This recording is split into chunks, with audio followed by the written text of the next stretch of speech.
Good evening, everybody. Welcome to another edition of the 13th Dimension. Tonight, we have some very special guests Robert Murphy, Janie Harris of the Elite Paranormal Society. And to go along with what I've been doing, we are going to find out the people behind what you see in the paranormal. Behave. So I'm going to start off by asking probably the most important question of the night. And this will actually be more for the audience to answer. How long can we go on this show before Janie slaps Robert? Take bets, guys. You can tell Jeremy's been around. Yeah, Jeremy knows us pretty well. Oh, I know you guys very well. Yes.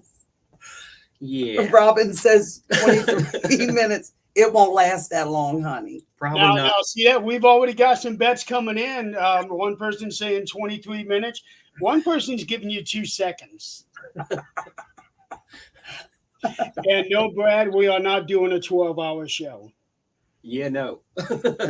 No, I can beat him good in 12 hours. No. Brad has been begging me to do a 12-hour show simply because he works night shift. And the kind of job that he's got, if everything is running smooth, he ain't got shit to do. I like those jobs. Yeah. But tonight is not the night because these two have already been on a show for an hour prior to hopping on here. Yeah, we just did ours. And we've had to put up with each other all day. So Oh, Well, that is true. So we only get to see a small portion of what you guys put each other through. oh, honey, you only see this much of what this man tests my nerves on a daily. everybody tests her nerves. Trust me. I believe that. I've seen it. Oh my God. And I got to tell you, just watching you two on your own show, it's just amazing seeing the kind of chemistry that you guys have. And We get that a lot, don't we? Yeah. We really do. We get that a lot. and the fact that even though you guys are talking about the paranormal, we are getting a glimpse of the real life that you have. Right. Yeah, I'm not gonna lie to you. We're pretty much an open book. What you see is what you get. From the start of when we first met, Yeah. it literally started the first night we met, Yep. started out the same way. Yep. Just I don't know, there's a casual comfort. You can pretty much say anything Yeah. and not worry about Absolutely. Absolutely. Even though I had some of your team members telling me, you better not say anything to make you mad. He'll take you to Lido's. I didn't even know what the hell Lido's was. I was thinking. And then one of them said, oh, it's a pizza place. I said, well, why would I be mad if he took me for pizza? Wow. And then I realized that the behind the scenes joke was that's where he takes people to throw them off the team. And I'm like, but I'm not even on the team yet. I have never taken anybody to Lido's. I'm going to throw them off the team. Good Lord. Oh, my goodness. Okay, so I think we need to explain something here. Joshua, Robert, and Janie Yeah. are not married. Janie is No, actually married. Yes. Sean is her husband. I have a husband, then I have a pain in the butt right here, my brother. And your husband is what? How do you explain Sean? Come on, seriously. He is your little what? Oh, he's my little fish that has a short fin that swims in a circle.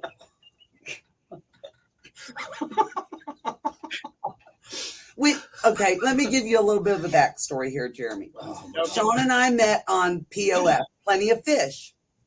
So I always had this thing after I got to know him and see how nutty he is. I always had this thing like everybody can go get their own little fish. But that little fish with the short fin that swims in a circle, that's my fish. Don't touch my fish. Shout out real quick to Ryan Seymour. He is the one who actually created that wrote the theme song for this show. The intro music? Yep. Cool. He was the one that added the music. I made the video around it, and he made it for us towards the beginning when the show shortly after the show started. We all loved it and just been using it ever since. Cool. Good deal. works really well. We don't have any music for the beginning of ours when we do our talks. I'm not in charge of any of that, though. He is. Well, you know, the way that you talk to him, 45 sometimes I seconds. wonder about that. Yeah, I'm not very. We need to find somebody who's very computer literate to go ahead and deal with all that side of it. But Yeah, I'm not either, so I can't help you with none of that. no, but you can give me a hard time about it. Well, hey, you're in Hey. charge of the electronics. I'm in charge of this. My stuff works better than yours. I am so not touching that comment. Oh my goodness. Anyway, All right, so real quick, I know what I'm going to be asking you is paranormal related, but how did you two meet? How did this partnership here come to be? God was not done testing me yet. you know, we always have that thing that we, you know, a lot of times you'll meet somebody in a location. You're like, man, you're from the same place. It's really that small of a world. It is. You had just come back from Arizona. Yep, I just moved back to Maryland from Arizona. Did not want anything to do with paranormal teams or anything like that. I knew I had the ability. I was using it to give people reads in grocery stores and shopping centers and the mall and places like that. But I had experienced a very short-lived paranormal team when I lived in Ohio. I didn't want anything to do with it. I was like, all those people are just out for views and clicks and all that mess. I'm not going to mess with people like that. I want to use my gift to help people, not just help them get views on the internet. And I moved back. Pardon I me? can so relate to that. Yeah. I moved back to Maryland, got a job, and the first day on the job, I pick up a reading for my supervisor. And I'm thinking, I'm either going to get fired or she's going to love me, but I got to give her the message. So I give her this reading, nailed it. The guides gave her information that there was no way I could have known at this point. I didn't even know the woman's first name yet, just her last name. She pulls me aside at lunchtime and she says, I'm with the paranormal team. You've got to meet them. Rob has got to meet you. The founder of this team has got to meet you. And I was like, I'm really not interested in it. Oh, no, you don't got to join or anything like that. I just want them to meet you. You are going to blow their mind. I promise you, Robert Murphy has never been around somebody like you. And I was like, so okay, right off the bat, it was with somebody on his team. Yes. And I didn't know she was on a team. What was the chance of that? You know what I mean? I mean, again, it's that small world thing. This is how destiny. This is how skeptical he was, though. I meet with Miss Sherry, and she says, okay, just meet me at the Sheets, and you can follow me to the location. So I do that, follow her to the location. I get there, walk in the door. She introduces me to Rob, and you can see the look on his face is like, oh, Lord, what has she brought for me? All right. Seriously, viewers, in all sincerity, and I know we've got a few people who obviously have abilities, but for plenty of you guys have gone and seen people that, palm readers, tea leaves, and all kinds of different things. We watch them on TV and everything else. I have never really been. He has been testing me ever since day one. Paranormally and not paranormally. Yeah, he looks at me that night and he was like, okay, let's just walk through the building and you tell me what you pick up. And I'm like, okay. Well, I'm a skeptic because, her coworker probably has already said some things about the location, and she didn't even tell me where we were going until we got there. In my mind, I figured right, she had, right. And I'd investigated it quite a bit. So I know things that have happened there that you weren't even aware of or shouldn't have been aware of. Right. Or she shouldn't have been aware of. Right. And so I figured, okay, let's just go ahead and do a walkthrough. Oh my God, Well, right off the start, you went ahead and looked at one of the team members and like, I don't like you. You're testing me. You don't believe in me already. And he just turned sheet red and was like, Rob, that's exactly what I was thinking just now. And she just quick to call him out and be like, I don't like you. Because I thought, I'm thinking I'm about to meet some people that could possibly be friends. And I walk in and now all these people are going to test me. Let me tell you about yourself. It was like 12 to 14 people in there. It was a big group for somebody new to be coming into. It was. But we from started that minute, it was like we were joking and carrying on. It was like I literally felt like I knew him my entire life. And come to find out, we grew up within miles of each other and didn't even know it. Really? Yeah. It's Yep. And now it goes even further. We can somehow or another we're connected. Okay. And it sounds bizarre. And again, this is paranormal, but at the same time, it's so much God bigger punishing me. I know it is. it's so much. I won't punish you. Keep it up. See, this right here, ladies and gentlemen, is what you get on their own show 1 hour previous to this. This is the kind of stuff you're going to be seeing. Yeah. When she came, she knew she could do reads. As far as she didn't call herself anything. She didn't care about any. Yeah, he's like, well, what are you? I was like, a female. He was like, well, what kind of abilities do you have? I said, I don't know what you call them. I can just see and hear spirit. And you're the one that said, well, are you a medium or are you a psychic? I was like, I don't know. I just know I can see and hear spirit. Okay, at that point in time, did you know a difference between the two? No, I didn't. She doesn't have any. Didn't care, to be honest with you. And to this day, I really don't care. I just know I can see and hear spirit. Okay, because I know that there are a lot of people out there that still don't know the difference between psychic and medium, because it's such a fine line between the two, really. Mm-hmm. Very much so. But there was so much stuff that I didn't even know I was capable of doing with this gift because I had never tried to do it until Rob had me try. I remember the first time you called me and said, hey, I'm going to go to this location. And if I call you tonight, do you think you would be able to pick up some stuff from the location for me? And I was like, Rob, I've never done that before, but I'll try anything once. Prior it was she just believed that she could only do it when somebody was right in front of me. Because that's the only way I'd ever done it was walking up to people in the grocery store, walking up to people in the mall. I had never tried doing it over the phone. I'd never tried remote viewing. I'd never tried anything. And this was early on. I mean, this was very early on after we've already gone to a couple locations, but not very many. And then I said, look, I get to this location. I'm going to either text you or call you, let you know I'm at this location. Hit me up. Let me know what you're picking up. Again, it was early on, and I'm sure he was really testing me. It took years before I finally stopped saying. Rob, you still haven't stopped. What are you talking about?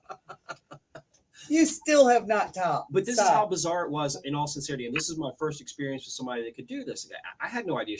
I was just expecting her to, once she knew I was on location, to go ahead and hopefully send me anything. And I don't put any expectations that she's going to get something, but I was hopeful. And I step out onto the deck. And I'm in Pennsylvania, keeping 2 hours away. I step out onto the deck with the homeowner, and one of the team members is walking up this very elevated driveway, and he starts to say at the same time my phone goes off and says, whose window is that? I see somebody in that bedroom window. My phone's going off. I hit it open where the client could see it, and she says, somebody sees somebody in a window. I'm like, where the hell how does this happen? How can somebody, seriously? He still looks at me and says, how do you do that? I was like, I don't know. If I knew that, I could make billions if I knew how to do it. The next message comes through, and the next message is, 2 steps through the front door, there's a doorway about 2, maybe 3 steps to the right, and when somebody steps through it, they're going to feel wonky. Who the hell uses the word wonky? Besides my teammate that night. One of my team members, a lot of people that say that. My team member steps over there and goes, I feel real wonky right here. I was like, what the heck? So it's been this weird tie. And now it's gotten even, you had this extremely long issue with your tooth with the root. Oh, no, let's be honest. Who started that? This one gets a toothache. Oh, hold on. Robin just came up with another word that I had actually never heard of. Cattywampus? Yes, cattywampus. I've heard of it, honey. That's redneck term. Yes, cattywampus. I have actually never heard that, and You've never heard cattywampus? I've never heard it. Oh my! You should hear. I know Jollywhopper. I know Who Jobby. I know Wonky. I know Thingy, but I've never heard of cattywampus. Thank you, Bob. That's a good one too. And a what's-a-majig. I use that one too. But yeah, we've got a weird something happens. Really something's going to happen to the other one. I mean, it's really been. It does. Rob got sick. A few days later, I was like, man, I don't feel good. And it's not the same type of sickness like you get a virus or somebody else gets that. Again, I've had very normal roots in my teeth, and I had to have one taken out because it broke in half. And then she goes to the dentist. She goes, oh my gosh, I got the tooth, and they were surprised on how long my roots are. The dentist was just absolutely blown away on how long the root system was. So I go the next day following that. And my dentist, my surgeon goes, "Hey, wow, did you see how long that root was?" I'm like, Oh my goodness. "Your fault." Not my fault. But that's just the type of connection we've had since day one. That's why I call him my brother. He calls me his sister. We've actually been on locations early on, and even now sometimes where we have clients say, "Man, I can tell you guys have been working together since you were young. You must have been into this. Must have been cool to be into this as kids." And I was like, "I didn't know him when I was a kid." They were like, "Oh, you're kidding me? You're not brother and sister?" I'm like, "Hell no." No, we just met last month. But we have had people say that to us. Yeah. Literally within weeks of her being on the team, every time we'd run into clients, they would be like, Yeah. "How long y'all And how many doing times this?" do we get this one? Can she really do that? Yes. Rob gets that one a lot. And I get it, by far, because the worst thing we get in the paranormal, you get somebody who calls up and they're like, they want to spend the next 10 minutes to an hour trying to convince you they're not crazy, but they can have a ghost in their house. Yeah. And they sound crazy because they're trying to convince you they're not crazy, and yet we're the ones in the dark, basically talking to ourselves. Right. So trying to get them to calm down from that. But I get these people even at events and stuff, and they'll walk back and forth by us, kind of looking at you, and finally they'll step up and be like, "Can you really do that?" So you do the, "Can you really do what?" It's the creepiest thing ever. Talk to dead people? Well, let's find out. Yeah. And then out of nowhere, you get Rob walking up to me saying, "Janie, when you get a minute, I'm going to have her sit right here and you just tell her what you picked up." And I'm like, "You testing me again."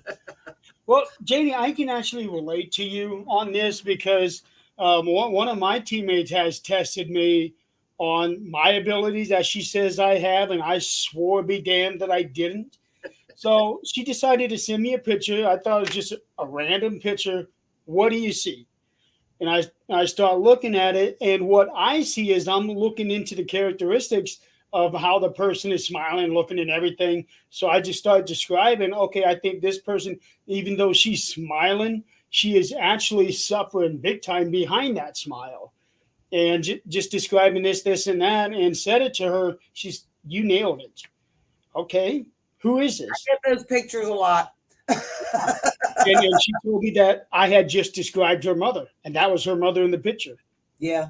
Okay. Yeah. She's like, you get something. No, I am just observing things of what I see in the picture. I'm not seeing, No, you're seeing. It's just a picture, though. So how can you observe anything more? You're not than observing the movement or characteristics or character or personality or anything. It's a still photo. So if you're picking those things up, it's a gift. It's not just the way that I saw it is that I'm just, I'm one of those people out there that like to people watch. Mm-hmm. So I just look at just the tiniest little details, and for some reason I'm able to see that in certain pictures. But if you're looking at that was a single picture you were looking at, Jeremy? Yeah, it was a picture of her mother. And her mother doing what? Smiling? Yeah, it was just one of those smiles, but you can almost tell that it was a forced smile. And smiles and yeah, it seemed like it was a forced smile, and you know what I'm talking about, Rob? Yeah, I know exactly what you're talking about. Yeah, because it's not coming from here.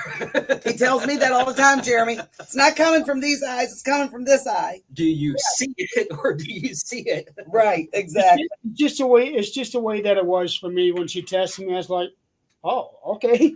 And ever since then, you got gifts. All right, fine, whatever. That's how it is for me. Yeah. And you know what's really weird is when we first met, you had never thought about using a psychic or a medium or anybody like that on your team, had you? Never. No, I've seen, there was one or two on TV that I thought, hey, this might be the real thing. Because after you watch them for a little bit and you start, again, you observe, you can start catching the carny side of it from too many of them. And so I kind of, like the last one I really thought after watching a little bit, I was like, yeah, never mind. Forget it. So then when you were coming, it was like, I was curious. And then when you started nailing stuff I was like, okay, now that opened my mind. That was crazy. Within an hour, I got, if you ever want to join this team, you are more than welcome to become a member. Look, I'll adjust. I mean, I have my flaws and I had my little blinders on, Exactly. but I will adjust. I will But change. seriously, the amount of people that won't use a medium for investigating or on their team Oh, when we first is started, just none. absolutely mind-boggling to me, because if someone truly has gifts, it can be such a great asset. It's another tool that you can use for your investigations. Oh yeah, absolutely. Because how many times have I given you information about location and you actually pick up the exact words on voice recorder? Well, information it's like up to a month ahead of time. Right. Very Yeah. specific details of what the location is going to Sometimes look before like, we names. even know we're going to go to the location. You know, she goes, I don't know if you have, she doesn't know what's on the books. So she'll be like, you know, brother, I don't know if you've got something on the books yet or not, but I'm just telling you there's this investigation that's coming up, blah, blah, blah. 2 days later, I get a call and it matches everything already. I'm like, this is ridiculous. I still don't tell her anything about it. He doesn't, and I prefer it that way. I do have 3 or 4 people on my team that's got gifts, really strong gifts. But you know, in like I'm sure Robert can relate to this. I can't just use what they say as evidence to present to somebody.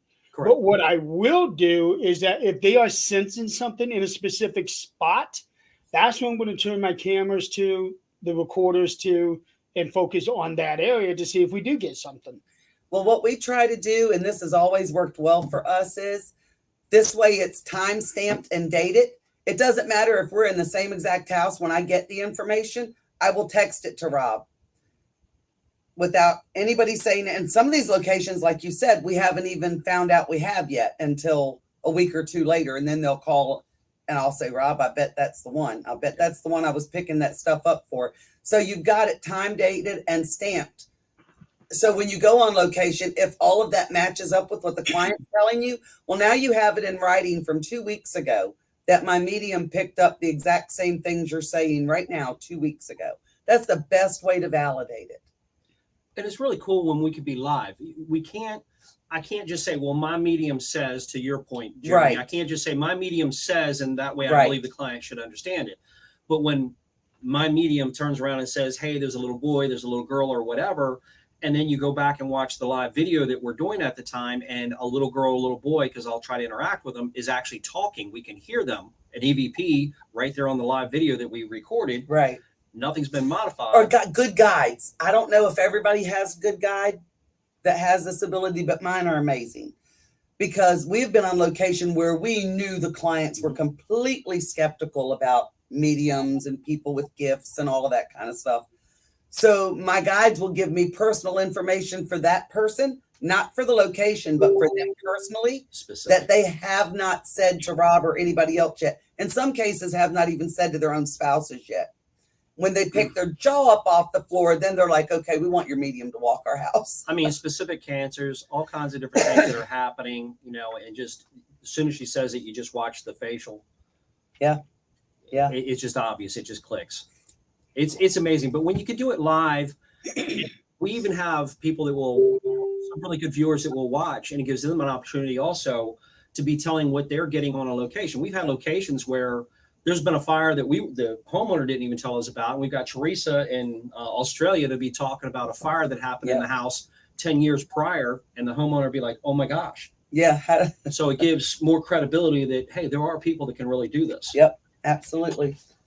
Or if we're on location and I tell you there's a little boy here and his name is Kenny, and then an hour later you pick up his voice on a recorder that says Kenny, how do you explain that?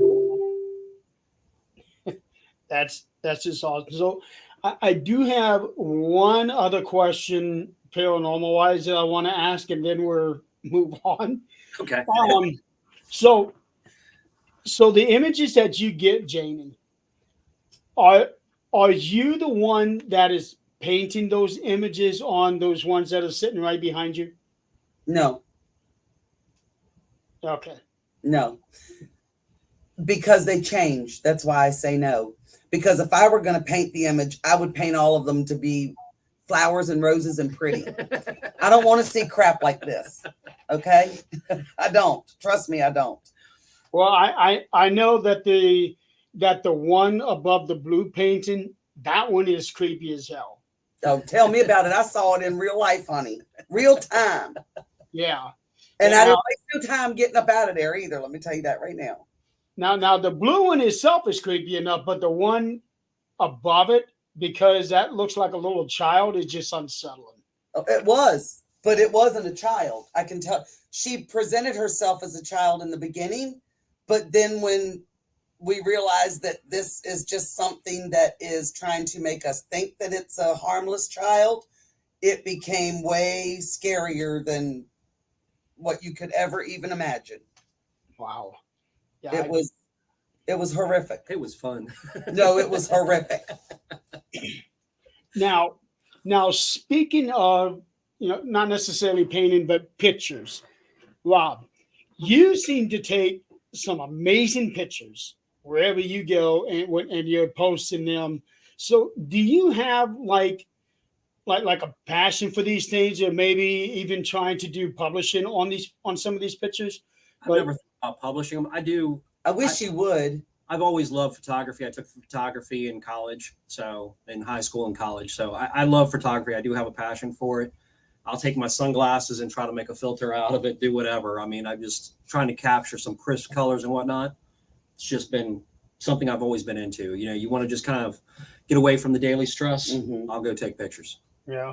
Well, I can definitely tell you that the one that you did there at Gettysburg with that Canon, the way that you captured the angle with those clouds is just Beautiful, isn't it? it is. It is. Appreciate it. It really is. And But so, we got to move on, Jeremy. His head's growing about a minute. I got to get him back up in steps, and he's going to. okay, well, let's move on to you, Janie, then. Because No, seriously, I wish he would publish some of his photos. They are amazing. they really are. And a couple of the sunset ones that you did about a week or two ago, that was really, really good. Thanks. You- I just you- get lost in them. oh yeah. So okay, so Janie, Yeah. Robert is always posting everything, and with really, really good advice and these really good pictures. But I never see anything from you. What is it? Huh? Facebook doesn't like me. My page has been restricted for over a year. I see people's posts and people's comments and stuff 2 or 3 days after they post them. She's a political bad girl. I am a very political bad girl. They don't like me. That word. She is very much into politics, and she will state her mind on whatever. Yeah, because I issues. don't care. If they're allowed to say a man's a woman, I'm allowed to say what the hell I think. Well, then you probably don't want to see the news flash that came across my phone earlier this morning. Yeah. See, I comment on that stuff, and I usually comment how I feel about it. Everybody else is commenting how they feel about it, but they don't like my point of view. So you know how they cancel you if you don't agree with everything they say. Yeah, I am not a big fan of cancel culture. Yeah, me either. I'm not ever. You can cancel me all day long, honey. I'm never going to agree with some of that dumb shit. Yeah, I'm not a fan of cancel culture, and I'm not a fan of this whole woke. Yeah, no. Or changing people's pronouns. I'm not going to call you they, them. You're freaking Rob. Yeah, Bob, you're getting attacked here tonight. It's every day. Okay, so I am going to change my question. The question that I presented to everybody, I am going to change that question. It is no longer how long before Janie smacks Rob. Now it's how long before Janie hits Rob with her tumbler. Hey, we got 6.5 minutes in before she hit me the first time. Okay. That was a I'm record. proud of you. That was a record. Proud of I'm you. proud of me too. I held my temper just for Jeremy. Well, let me tell you this, and this is crazy coming from a deaf guy, but I can already hear that funk as you hit him on the head. But honestly, we don't do that just for the cameras. This is seriously how we are. Seriously, how we are. I'll just walk through the house sometimes, Rob will be in the living room and say something. I'll say, dumbass, and just keep walking. It's like, that's just how we are. That's how we banter with You want each other. something to eat? No, I don't need anything. Don't you talk back to me. Or my favorite is, I'll say, "Hey, Rob, you should let me do this, this, and this for you for dinner." "No, I don't want to. You ain't my daddy. You can't tell me what to do." Then I'll Okay, have, so she hates being tickled, so that's when I'll. so with this chemistry that you guys have, the arky barkies is what I'm calling it, because I literally just read that yesterday in a Stephen King book, and I love it. The arky barkies. We do, we do have that chemistry with each other. I'm allowed to give him poo all day long. He's allowed to give me poo all day long. God help the person that does it that ain't me.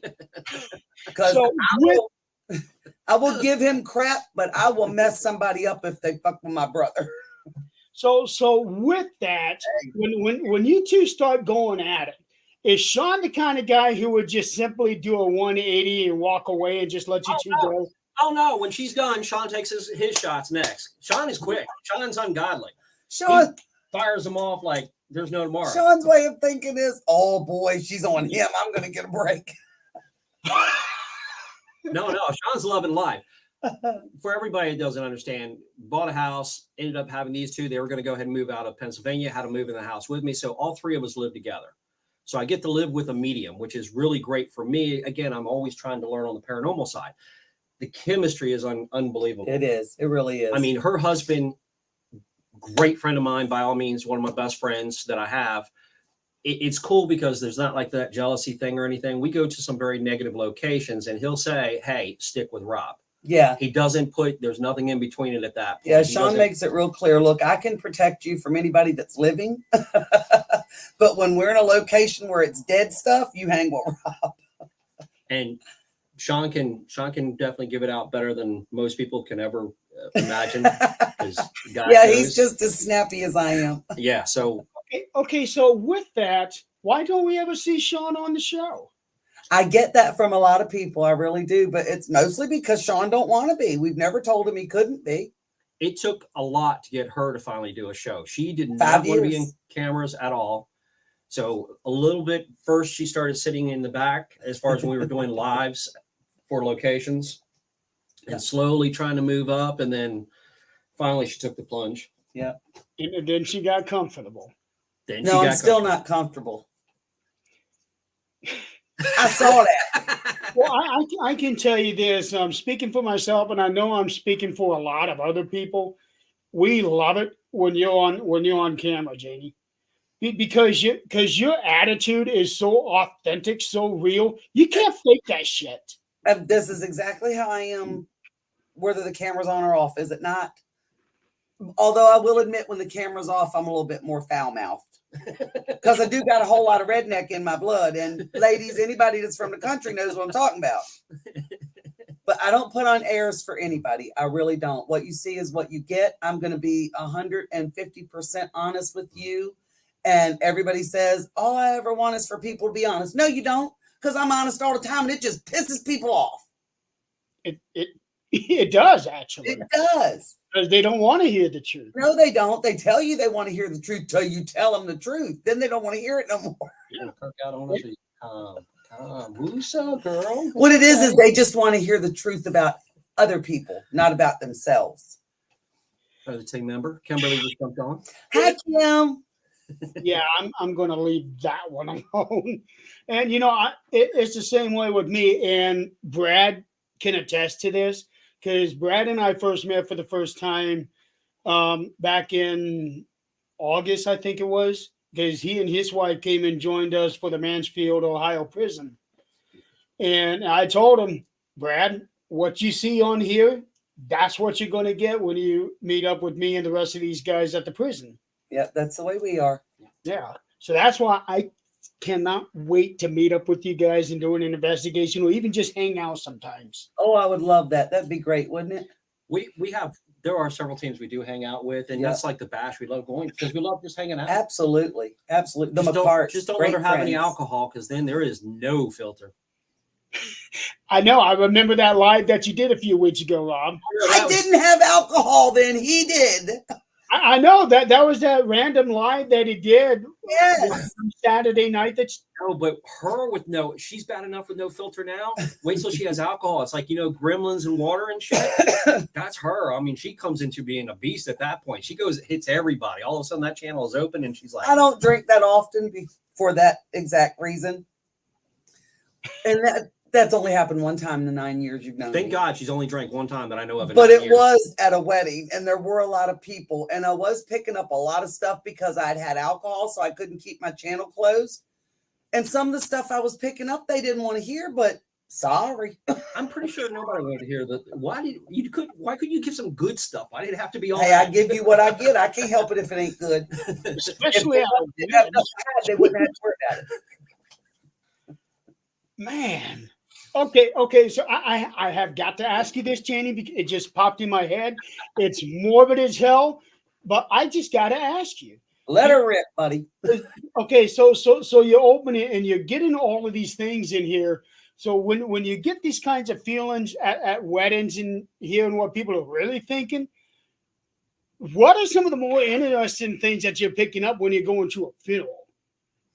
I have actually been to funerals where I watch the dead person stand next to the person giving their eulogy and laugh their ass off. Like, why are they all of a sudden saying all this good stuff about me? I know they did not feel that way when I was alive. Okay, I definitely was not expecting that one. Seriously, I was. I was at a funeral one time, and this was a family member. And I went to the funeral, and when I walked in, I literally saw him standing right next to the little podium thing where the guy comes in and does the eulogy. And he was standing there just laughing his rear end off. He was like, now, that is not how he felt about me when I was alive. Now, wouldn't that be a little unsettling because that person had just passed, Yeah. and you're seeing them already at their own funeral? Mm-hmm. Jeremy, all of it's unsettling, honey. You just get used to it after a while. I'm trying to get used to those things too. See, it's all good. I can get that when you're going to locations and residentials, but this is your own family member. Uh-huh. That's the only thing that makes this gift worth having, to be honest with you.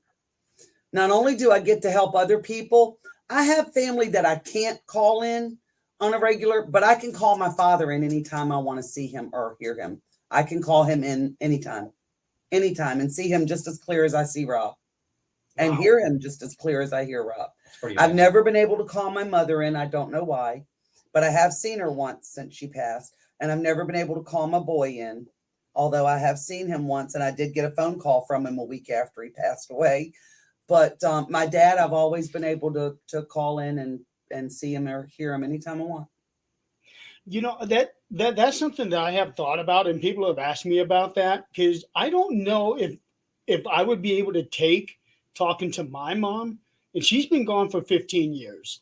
And I don't know if I would be able to talk to my mom again in any fashion, because after that, I'm never going to know if that's going to happen again. And now all of a sudden I just lost her again. But So for me, on a personal standpoint, I don't know if I could go through that or not. I guess it's a mindset, because in my mind, it's not, oh my God, I lose him again over and over every time he has to go back to the other side. It's like, how blessed am I that even if I only get to see him one more time? How many people at every funeral have you ever been to that say, I would give anything just to be able to see him one more time? I was actually like that. But when she passed, I wasn't in the paranormal field at that time. I didn't get in until almost 2 years later. Mm. So then I would have, yes. Now, I don't know. But I will say I have dreamt about her a couple of times, and I can, at least on the last one, I can vividly remember exactly how I felt during that dream. And that may be why she comes in your dreams versus in real life, because she knows you may not be able to handle it well. That's very well possible. And at least, I know a lot of people would never admit that, but at least I have the wherewithal to admit Yeah, that I may not be able to handle that. absolutely. Absolutely. Well, that's even if you stay calm enough. I mean, we have a lot of people that have seen family members that have passed, and when they see them, they absolutely lose their mind, Yeah. scares them to death. Their poor family member, how do they feel? Yeah. You know, here I try to show you myself, Yeah. and all of a sudden you freak All out. these months you've been saying, I wish I could see him one more time. So I use all my energy to come back so you can see me one more time, and you scream and run. Yeah. Okay, so what kind of hobbies do you have, Janie? What do you enjoy doing? Honey, you name it. The better way to put that is, what hobbies do I not like? Because there are very few. I don't jump out of nothing that leaves the ground. Ain't nobody wearing rubber bands to my leg and throw me off a cliff. I don't do none of that. That's your husband. I do a lot of crafts, all different types of crafts. You name it. If it can be made, I can make it. I do a lot of DIY projects. I do a lot of home improvement projects.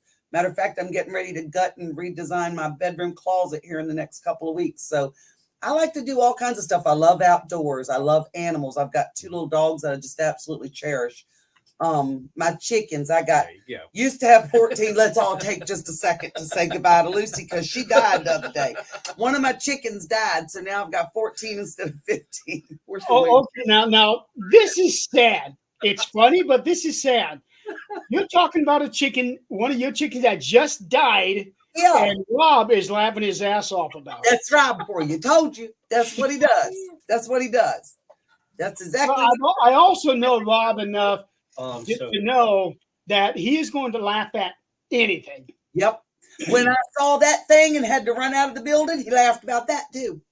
That does not Even surprise though me. I was so scared, I almost passed out, he still laughed. He thought it was the funniest thing he ever saw in his life. the expressions that go through her face is just amazing. I mean, I know she's seen it, but Oh, you do have one person right there.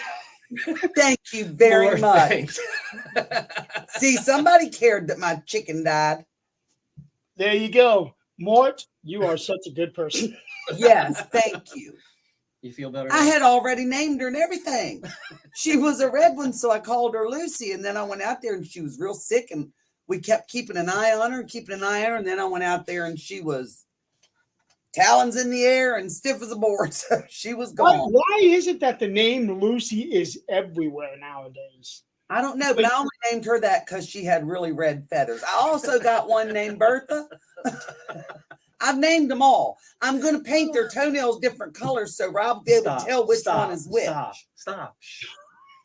I am. I know. I'm worried about that. Stop. And you got 14 chickens? Yep. And 2 dogs and a tank full of fish. And let me guess, a partridge in a pear tree? Nope, don't got one of those. But I did breed parrots for many, many years. Wow. So At one you point I had a basically have a farm. You could almost say you have a farm. I was born and raised on a farm, honey. Absolutely born and raised on a farm. Fun for us was riding dirt bikes or horses, not hanging out with the street kids, because there wasn't a street within miles of us. Wow. So how tempted are you to keep the deer that Rob's always taking pictures of that keep coming up to your I've backyard? already got them to the point where they will let me walk down there while they're eating and they won't run from me. My goal is to get them to the point where I can walk down there and pick some corn up and let them eat it out of my hand. With the pen and where they're at is about 15 feet away, 10 to 15 feet, and they'll stand there now while she goes to the pen. So we're getting them closer.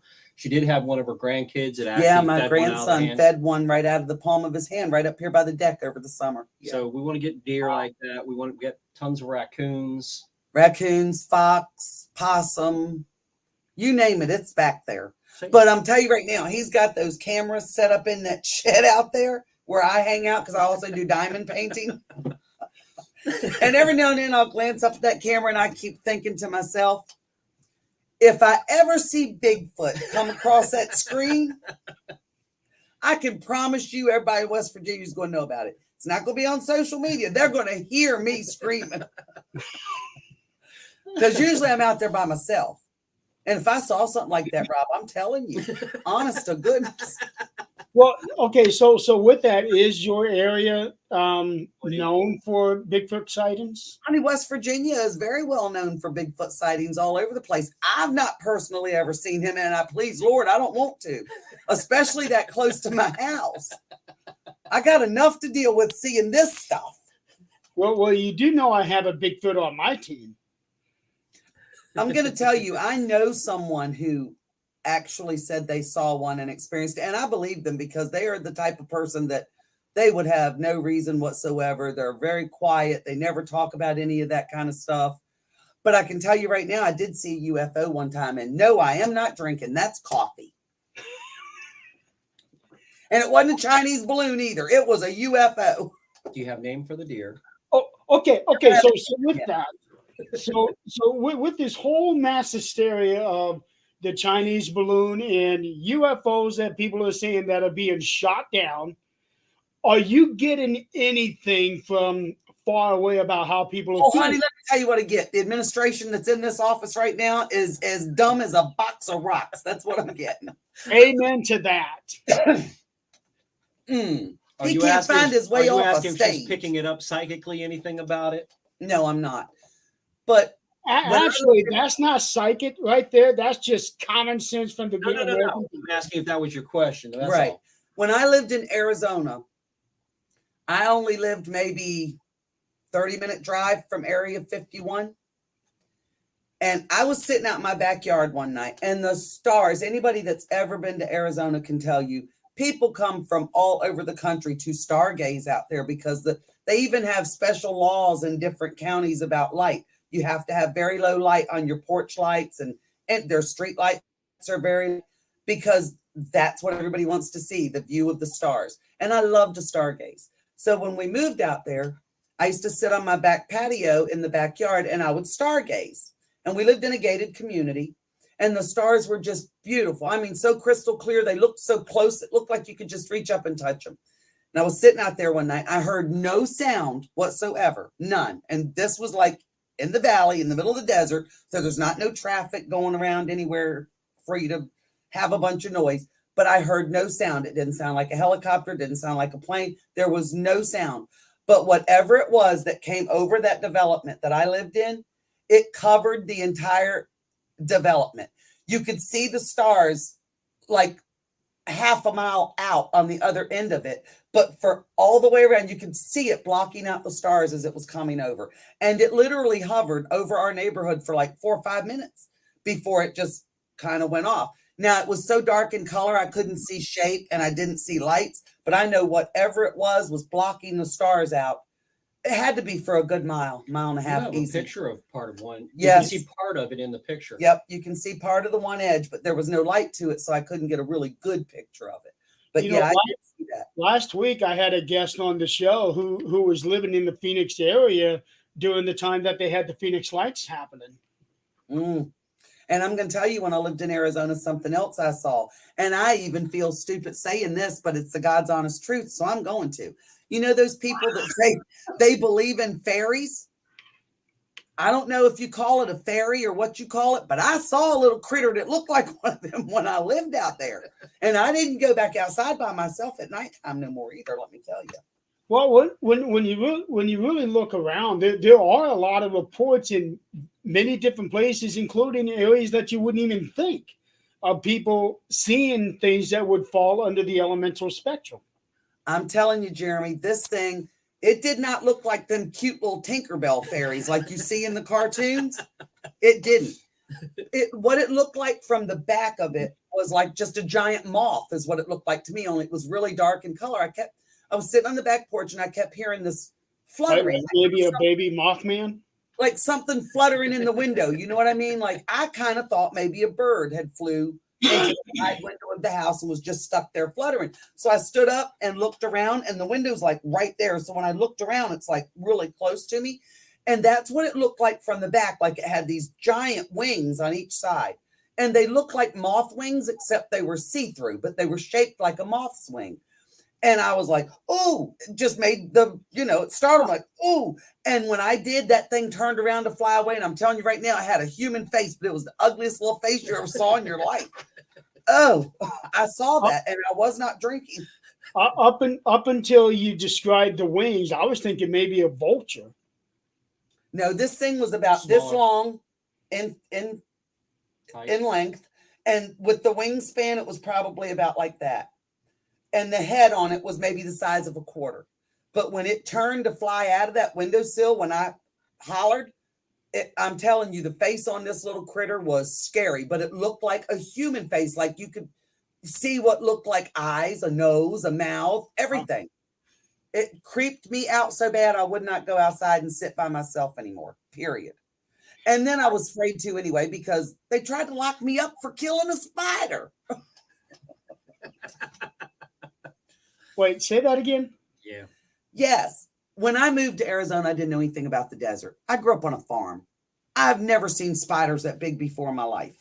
Major difference. I can tell you that. This was the community, the gated community that we lived in was brand new. It had just been built that year. We were one of the very first families to move in, ourselves and the neighbors next door to us. So when we first moved in, the backyard was just sand and gravel. We didn't even have our pool put in yet or anything. And I went to go out one night to have a cigarette. And when I stepped outside the door, not a word of a lie, this thing's body was like this big. It was the biggest spider I ever saw in my life. And I am terrified of spiders.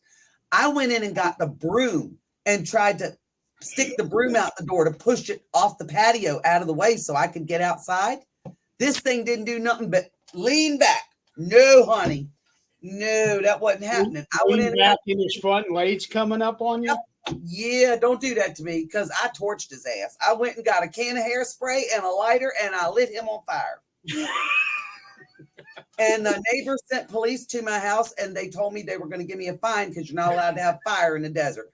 You might as well give me another one if you ain't going to kill that thing before you leave, because if it comes back, I'm going to torch it again. It was huge. I mean, huge. I was terrified the whole time I lived out there. All kinds of stuff crawling around. I think I can honestly say that you are the first person that I know of that literally took the torch the house because you got a spider in there. Oh, honey, I shot a 45 through my ceiling one time because there was a big old spider in the corner and I couldn't get it with the broom. Yes, I did. I blew his ass right out that corner. Okay, that's probably taking a little bit further than I would have gone. Yes, and hey, 45 was all I had at the time. It would have been a double barrel shotgun if I had one. It would be fun. That's right. I don't like spiders. I don't do spiders of any kind. I don't care how little. I don't want nothing to do with them. Well, smaller spiders I can handle, but big one like you just described, Nope. That's the one I would have been shooting. I don't do none of them. Them little ones can get on you and you don't even know they're on you until they've already bit you, Jeremy. Oh, I know. Yeah, no, I don't do none of them at all, period. Okay, so going back to the crafts that you do and the DIYs that you do, DIYs, I think. So do you do any of this on a commercial level to sell any of this not on a commercial level. I have done and still do from time to time for family only.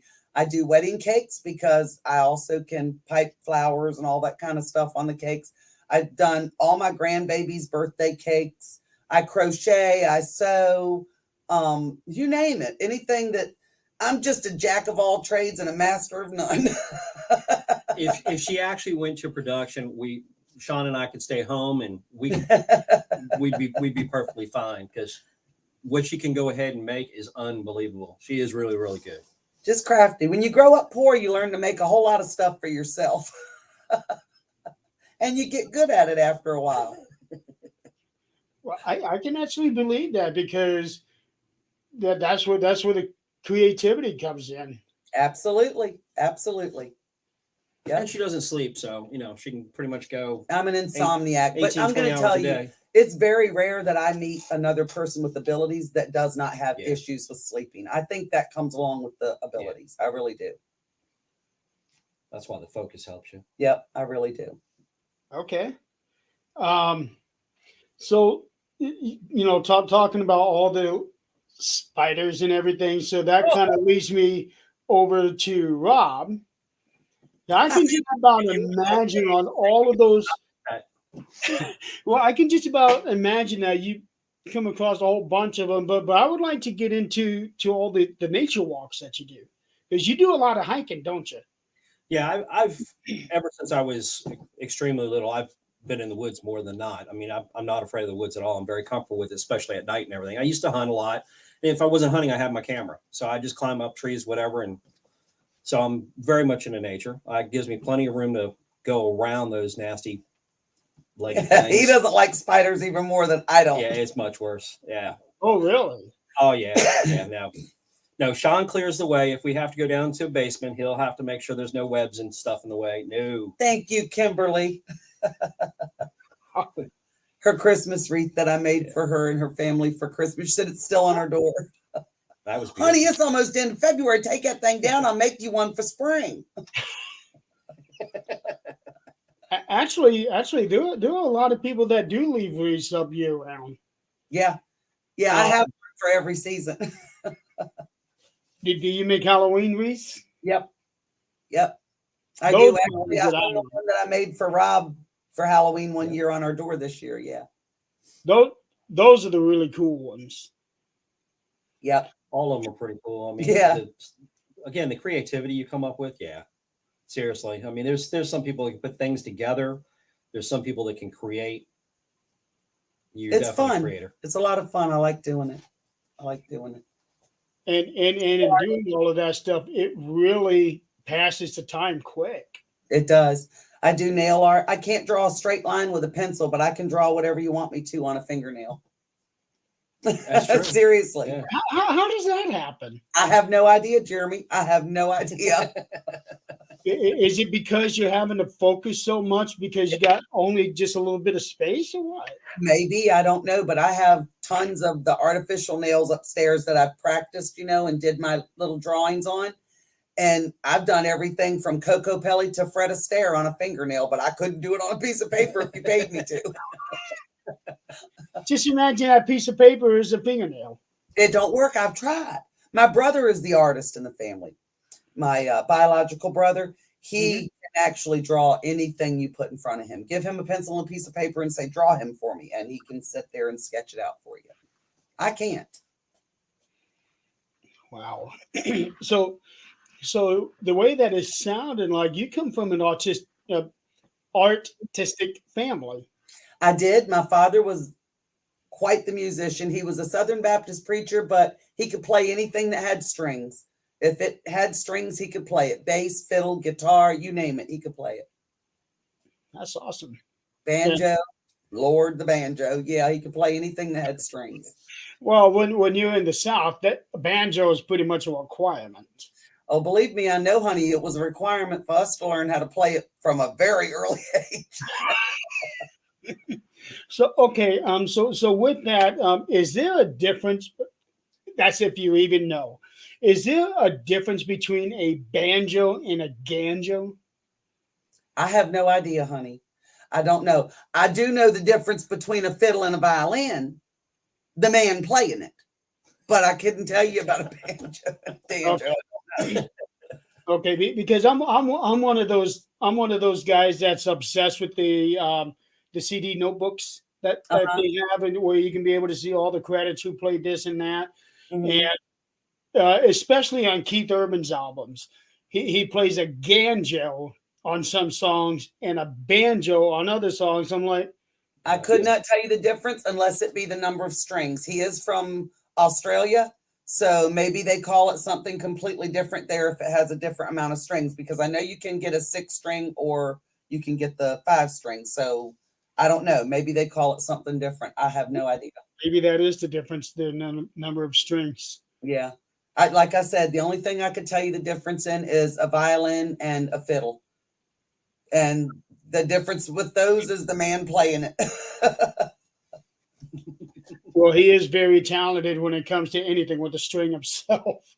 Yes, absolutely. My father was too, though. But yeah, everybody in my family's always had artistic aspects to them. My Aunt Geneva, she's the same way. She can draw, she can crochet, she can sew. I remember growing up as kids, she would make our summer clothing because it was so much cheaper than going to buy it. And I mean, she'd whip them out in a weekend. We'd all have a new outfit. But Really? everybody. But you had to be. I mean, my grandma, my mom's mother, my grandmother had 18 children and she raised them all during the Great Depression. So 18. she made their clothes. When you have that many people in your family, you learn to get really creative. Wow. Yeah. I come from a very big family. My mother had 18 brothers and sisters. My father had 15. I cannot imagine what Thanksgiving and Christmas get-togethers are like. There are hundreds of cousins. The last family reunion we had was probably when I was in my early 20s, so a good 30 years ago, and there were 3,000 people there, and that wasn't even all of them. That was just the ones that could make it. Wow. Damn, you had to rent out an arena to be able to have a family I get wouldn't together. because I don't talk to most of them, Jeremy. Wow. And the funny thing is, I have the same ones that when we were kids and teenagers telling me I was a liar and you're just faking it so you can get attention. Those same ones, now that they're grown, they're hitting me up all the time. Could you give me a reading? I was like, nope. Sorry. But your family. I do not care. No. You tormented me and made my life miserable as a child. I'm not giving you nothing. You couldn't even pay me for it. Okay, so we got a couple of people here that are actually explaining the difference between a banjo, a ganjo, and a banjo guitar. Never heard of one in my life. I could barely even say that. Well, thank you guys for looking that up for me. I just never had time to do that. It says that it's whatever it's called, and it's Australian. And it's a 5-string banjo tuned in standard tuning of a 6-string guitar. There you go. So it is the strings and the tuning of it that makes the difference. It's amazing what they can do with musical instruments these days, isn't it? It is. It absolutely is. Okay, so Rob, out there in nature, what is it about the nature as opposed to city, I guess, that is so relaxing? Because I know that a lot of people find peace in nature. Believe me, I completely relate to that because the city is so busy. But are there other reasons why you're so attached to nature with the hikes? Getting away from Yep. everybody, in all sincerity, the freedom of it, being out in the open and just seeing Mother Nature for herself. I mean, I can find it in almost anything. I don't care if it's flowers. I mean, I love plants too. I don't care. The river. He oceans, loves to fish. That's a big passion of his. He likes to fish. Pretty much Really? anything. I mean, Yeah, just- he loves to fish. Absolutely. Okay, so in your area, does it get cold enough for you to be able to do any ice fishing? I ain't into playing on the ice. Jeremy, even if it did, honey, we ain't going to go out there and do it because we don't like the cold. Well, I had to ask because I do know that ice fishing is a very big thing. It is. In certain parts of the world, it is. But I don't think it gets cold enough around here for the rivers and stuff to freeze that hard, does it? Not to really freeze. I mean, there have been times when it's froze. Like Right. this year, we've had ice on it a little bit. We only live 3 or 4 miles away from a pretty good sized river. The river, where yeah. we're at now. So Well, it has been a fairly mild winter, with the exception of 2 big storms, at least for us. Yeah, we didn't even get It's- big no. ones. I think the most we got was what, 4, maybe 4 inches that Yeah. one time. That It was was it. gone in a And it was heartbeat. gone in like by that afternoon. Yeah, that was about how it was the last time we got snow. We ended up getting 7 inches one day, and then 2 days later, it was all gone. Yeah, we don't like snow. We don't like cold. We don't like snow. older we get, the less we like it. Sorry. Yep. I know Kimberly's going, what? I've She never loves the liked cold? it. Even as a No. kid, I was not that kid that wanted to go out and go sled riding. I'd rather stay in the house and help my mother organize a closet than to go outside in that snow. Because I also have OCD. So organization and cleaning, that's another big hobby of mine, Jeremy. When I tell you I have a cleaning closet that will rival any cleaning company you have ever seen, I'm not lying. Okay, so how close would you say you are to Monk? To what? To Monk? No, I don't. Adrian Monk? I don't go around touching everything, but I can relate. I can definitely relate to him. It drives her crazy. We've got a small half table that sits against the wall, and I'll purposely come in and throw my mail on it because it's going to drive her crazy for a while. It makes me insane. I can't even come in the house. Sometimes I'll stay outside in the shed because I know if I walk in the door, it's going to be right there next to my coffee pot. So I got to look at it. You know how many times I wanted to just pick it up and bring it downstairs, but then I think, no, I don't want to make you mad. But now I know you're doing it on purpose. I don't care if I make you mad next time. I'm moving it. Just smack him upside the head with a frying pan. He'll learn. Oh, Maybe. My frying pans are cast iron. That would hurt. Come on, Jeremy. Thanks. All right, I see. Side Jeremy's on. All right. But I do remember the show Monk, and he had it way worse than I do. I don't need to touch everything, and I don't need to have wipes to wipe my hands off every time I touch something. But I can relate. Remember his apartment on the show, how everything had to be organized and in its place? Yes. That has to be that way for me. The cookie tin has got to be turned where it says cookie, the sugar where it says sugar, line them all up. Yeah. And I honestly do believe that it has a lot to do with this ability. And let me explain why. Because for so many years, I felt so out of control, not being able to control this ability. And not just the ability, but I had a childhood that was completely out of control that we won't even go into because, honey, Jerry Springer ain't got the hours on television. But I honestly believe that from an early age, because I could see and hear things that other people couldn't see and hear, and I had no control over when they could come or when they didn't come, and everything always felt so chaotic in my head because of that. I honestly believe that I picked up this OCD as a way for me to be in control. I can control what that looks like. I can control how that is. I can control, you know what I mean? That's why before we moved in, I warned you. I was like, I'm going to warn you before we move in together. I cannot do clutter. I cannot do dirty house. I cannot do clutter. There is a place for everything, and everything should be in its place. There's a difference between clean and pristine. No, there is nothing wrong with pristine. I would much rather have pristine than be on an episode of Hoarders. Nothing even close to that. My God. Yeah, Hoarders is, oh my. We ain't ever coming close. Yeah, but to see, in Hoarders, my mind, that's the one extreme to another. It's like you're either organized and you know where everything is when you need, because you know how I am when I go to do something. I want to go right where I need to go to get what I need, get it, and go do it. I don't want to have to walk around and look for something. But you know how you're trying to learn your control and everything. So when I put that mail there, I'm teaching you control. No, I'm trying to help you. I'm supposed to be trying to teach you because you told me when we moved in, well, I'm horrible at that. So maybe you can help me out with that. I can't help you if you don't listen. Holy heck. Yeah, three members of my team just popped on. Jennifer, Adrian, and Nick, they all say hello to you guys. Hey guys. And with this, I have to call out Jennifer because something very funny just happened between me and her last night due to a situation that happened over a year ago that I think you two can actually relate. So, and this is a story that we have told publicly to a few times. So I know she'll be okay with this. I know she knows exactly what I'm talking about. She's probably laughing right now.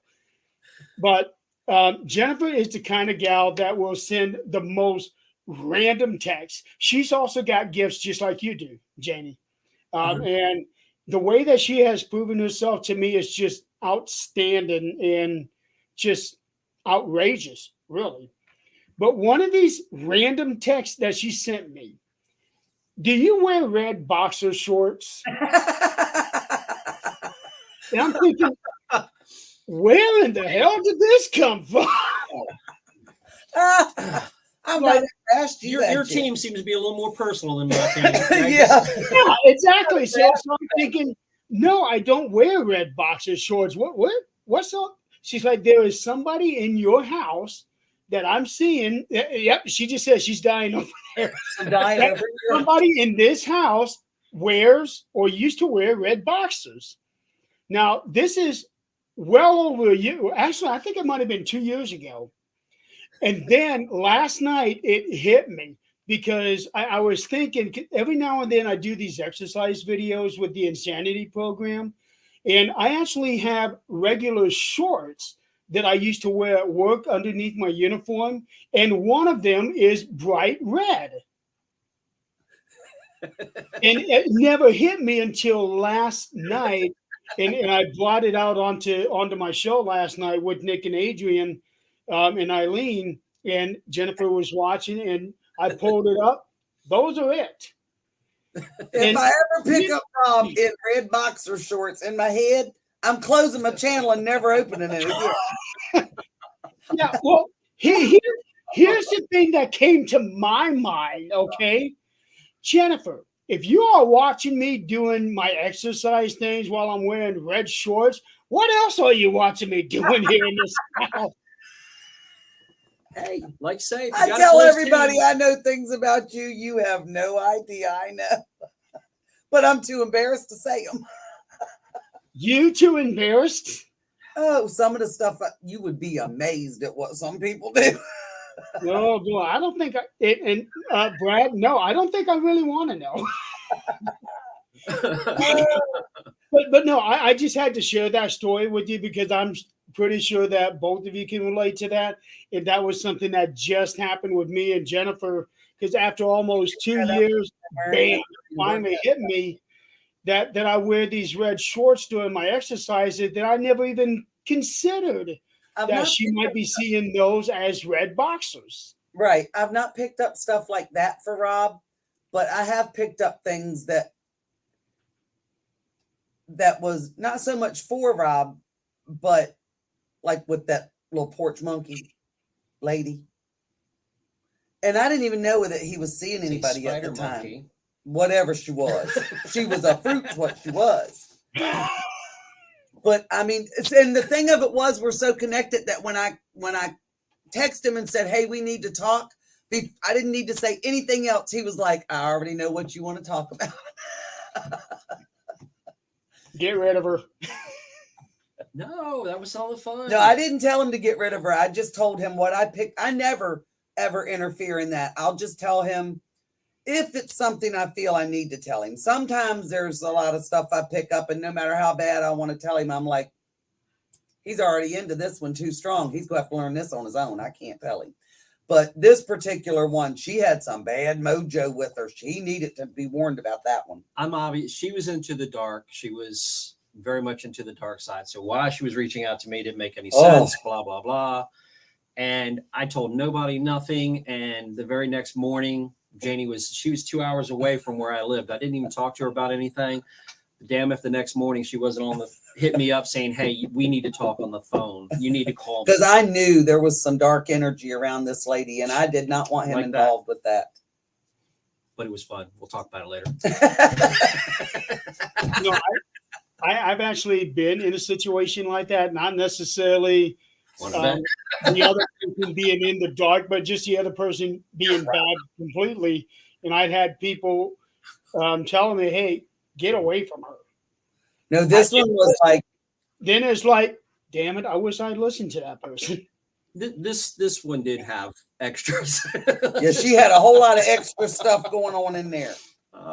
People and things and everything else. I was like, Rob, that's bad mojo. You need to veer away from that. That was just fun.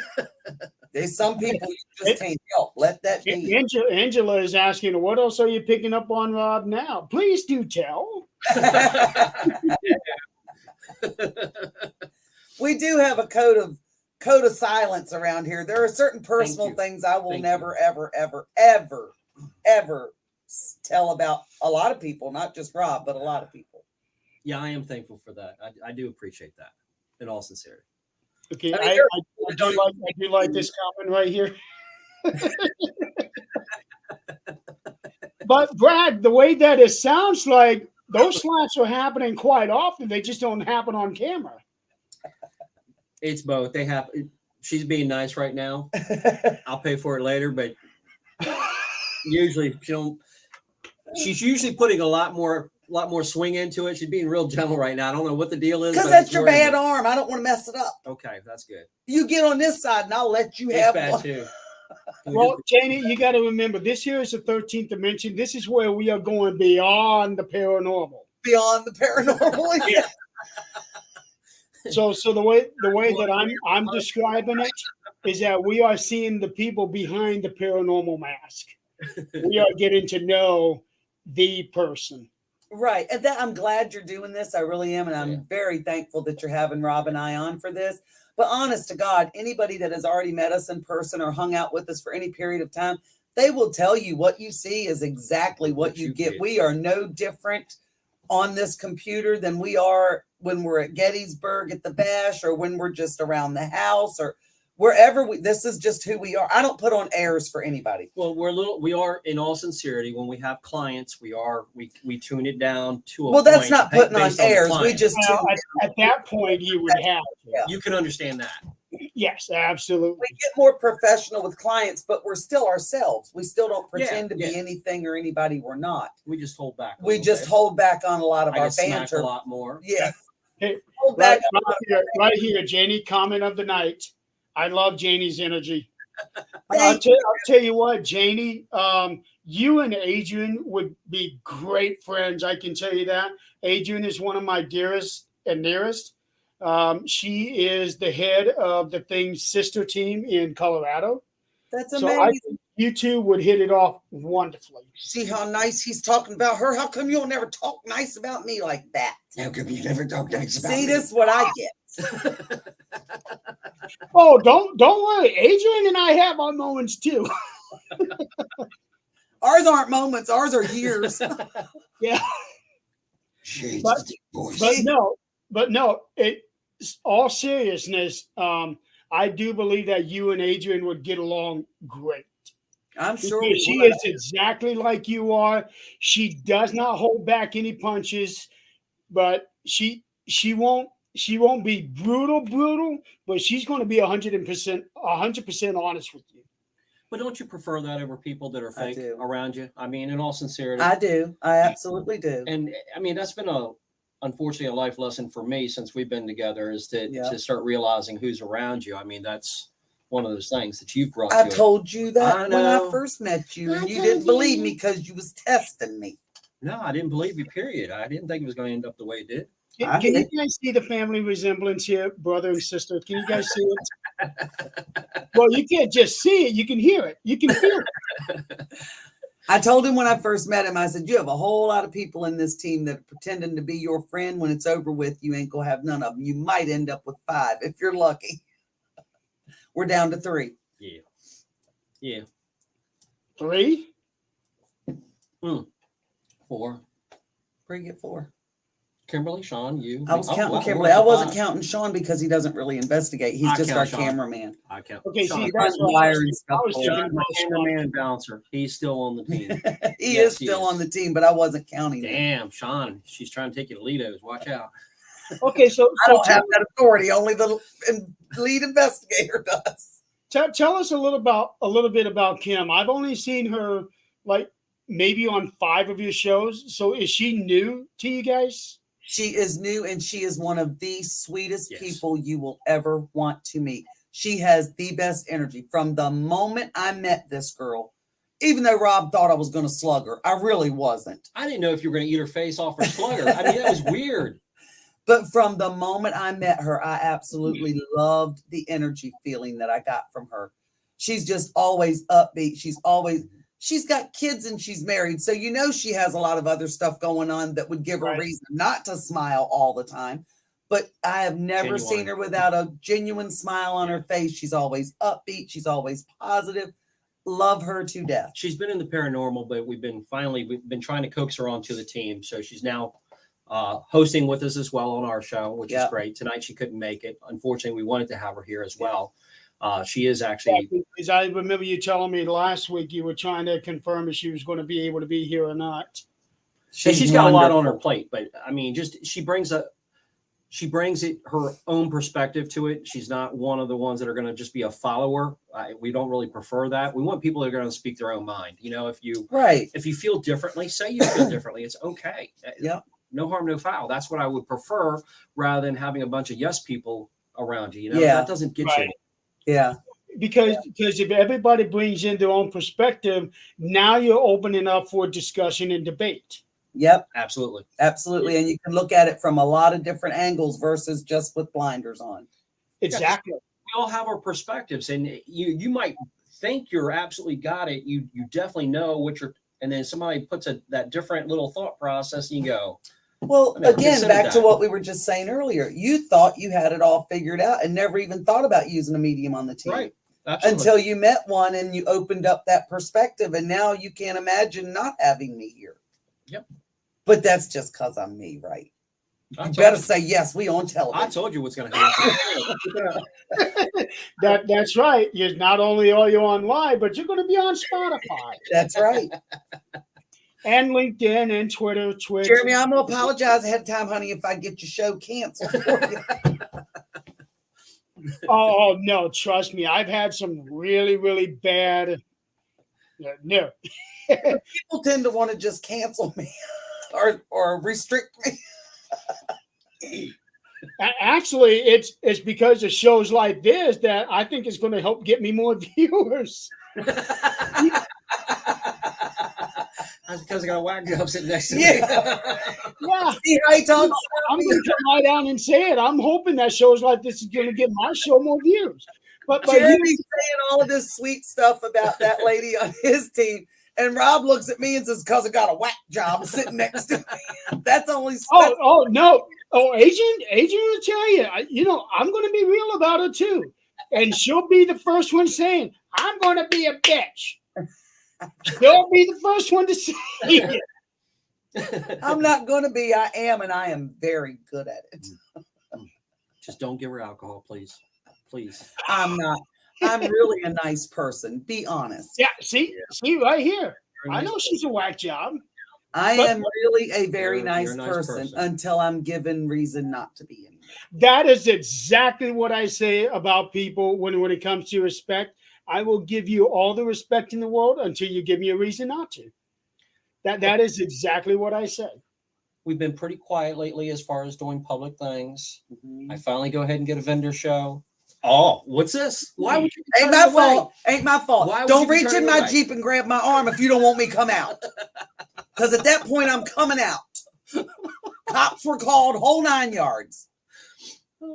Okay, so I got a paranormal question here for you. It's from Courtney. She is asking if either one of you two have had a case that left that you questioned that left a mark on you. Like a physical mark? I'm thinking maybe she might be Courtney.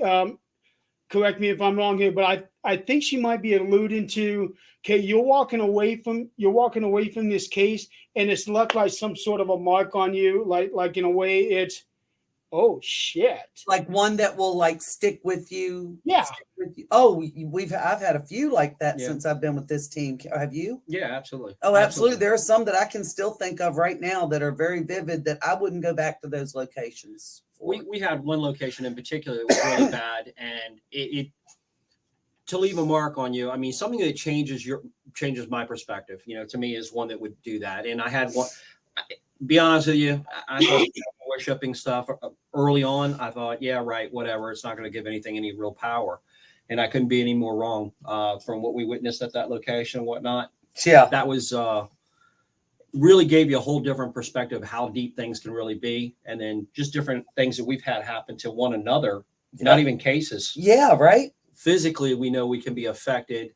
Different things will happen, and we can do the sage and a prayer, and all of a sudden it's gone. Perfectly gone. Everything's back to normal. And we've done that even with animals and everything else. I think the one that left the biggest mark with me, if you want to call it a mark, but the one that will always stick with me, I don't remember the area we were in, but this particular place had been on television. It had been, all over the place.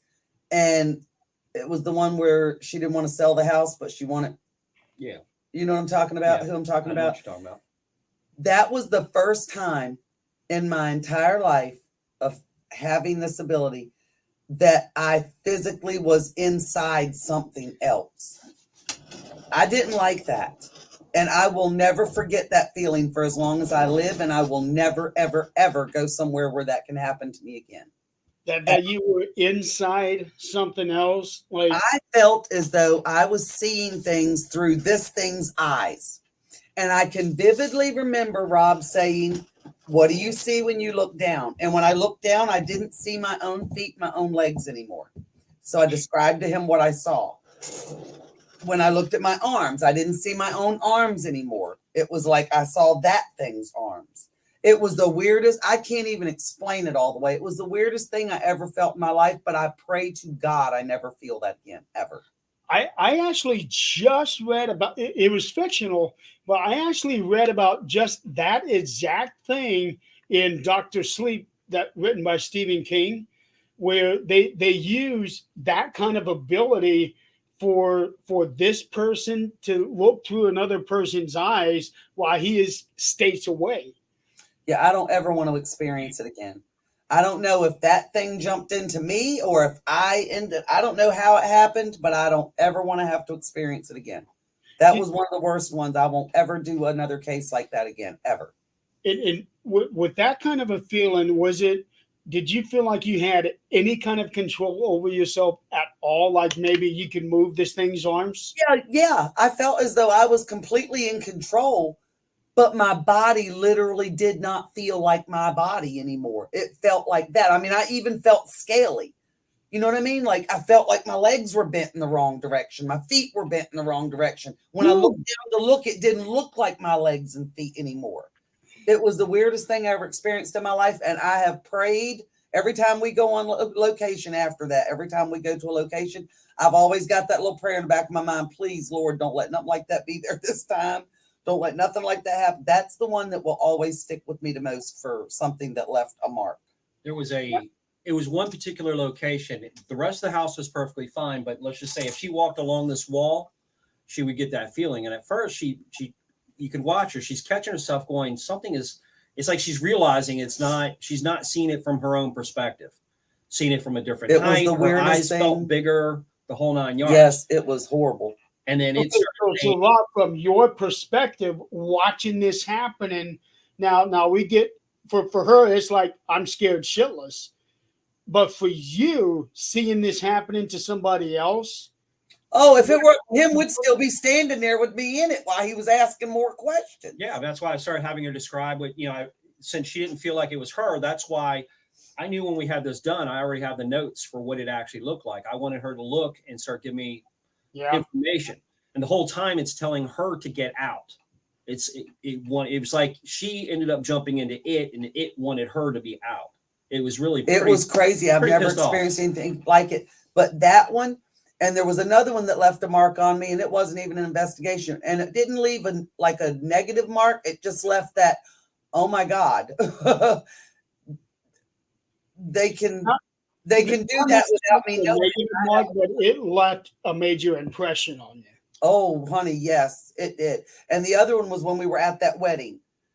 Oh, that was I don't remember that. I don't like that feeling of not being able to remember a period of time and then talking in another language that I don't trust me. I know redneck. That's it. I don't know no other language. None.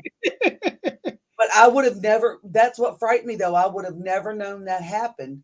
Even as somebody with abilities that can see and hear the dead and know what's coming before it comes, I would have never known that happened had you not said to me, Janie, you did this. And I was like, get the heck out of here. Her I eyes, did not. there was no whites. I mean, it was just jet black. And she was, I've never heard the language in my life.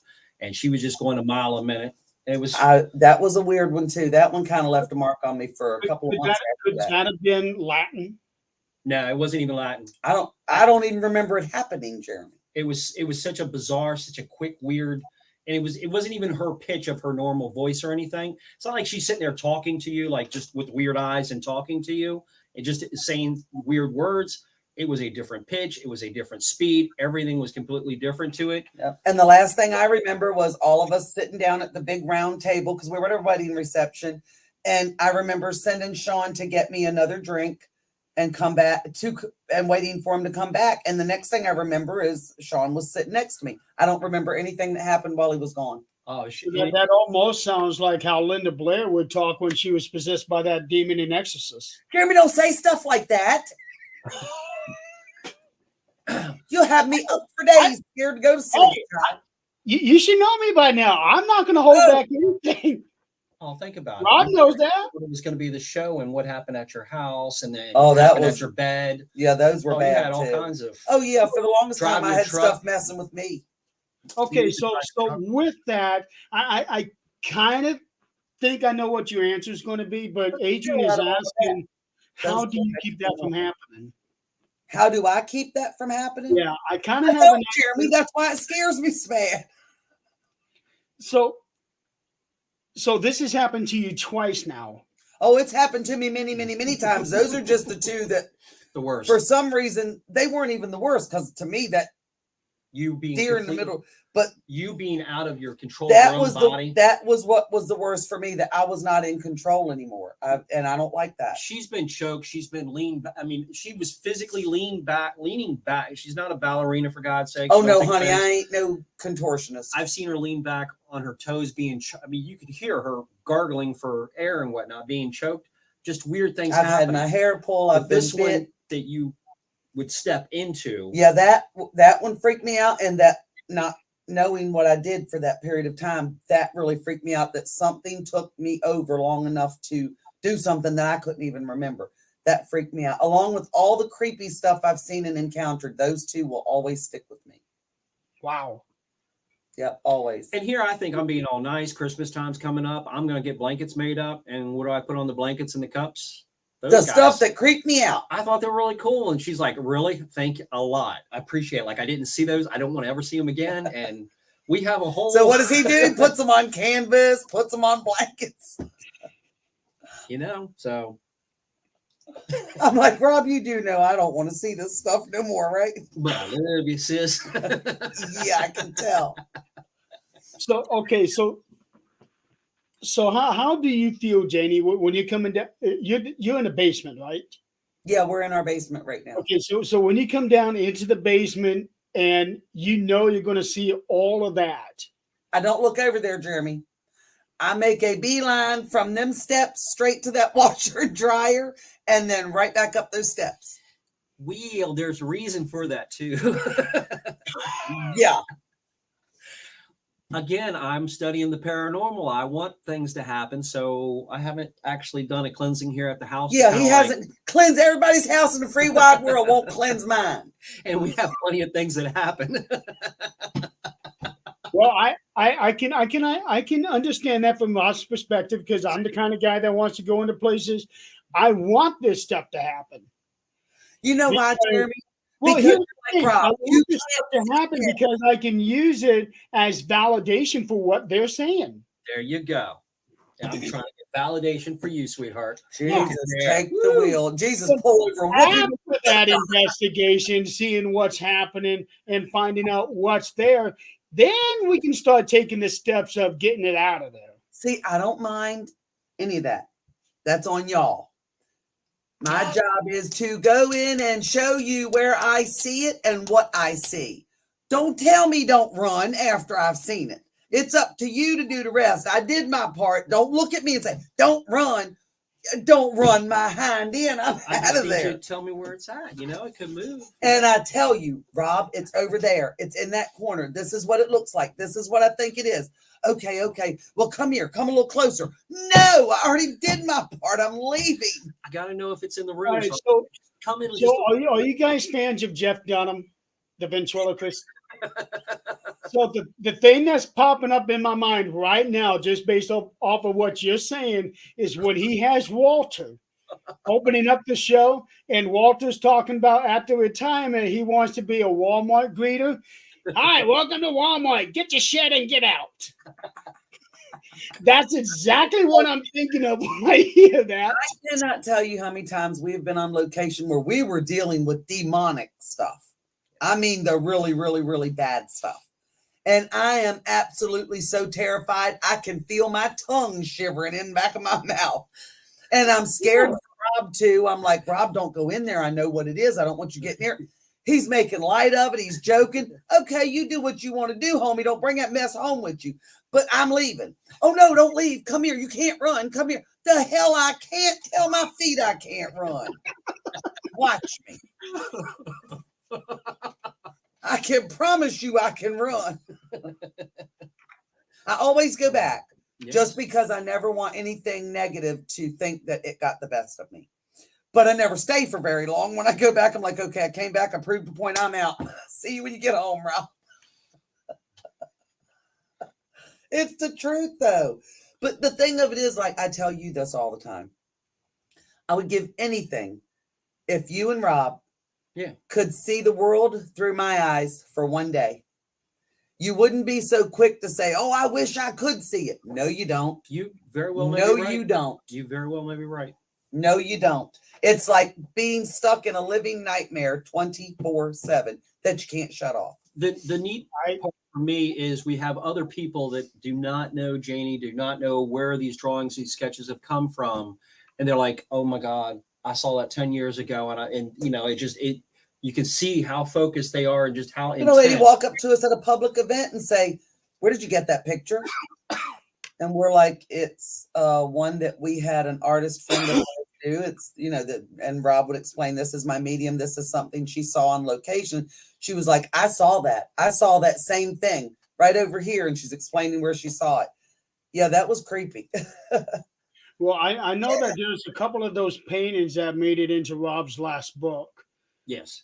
I think the one there that's above the blue picture, and then the one that's next to the one with the wings.